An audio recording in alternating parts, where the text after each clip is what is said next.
প্রায় ৮ মাস ধরে মহাশূন্যে আটকে রয়েছেন মার্কিন মহাকাশ গবেষণা কেন্দ্রের নভোশ্চয় সুনিতা উইলিয়ামস।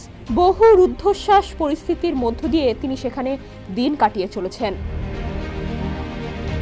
মহাকাশযান ফুটো হয়ে হিলিয়াম গ্যাস ছড়িয়ে পড়ার পাশাপাশি ইঞ্জিনে গোলযোগ দেখা দেওয়ার প্রায় ৮ মাস ধরে পৃথিবীতে ফিরতে পারছেন না নাসার দুই নভোচারী সুনিতা উইলিয়ামস ও বুচ উইলমোর।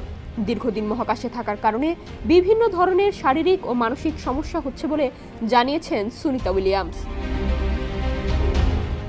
এত দীর্ঘ সময় মহাকাশে থাকার কারণে সুনিতা এখন বড় চ্যালেঞ্জের সম্মুখীন হয়েছেন। তিনি ভুলে গেছেন কিভাবে হাঁটতে হয়। এই চ্যালেঞ্জটি তার শরীরের উপর দীর্ঘ মহাকাশ অভিযানের প্রভাব নিয়ে নতুন প্রশ্ন তুলেছে।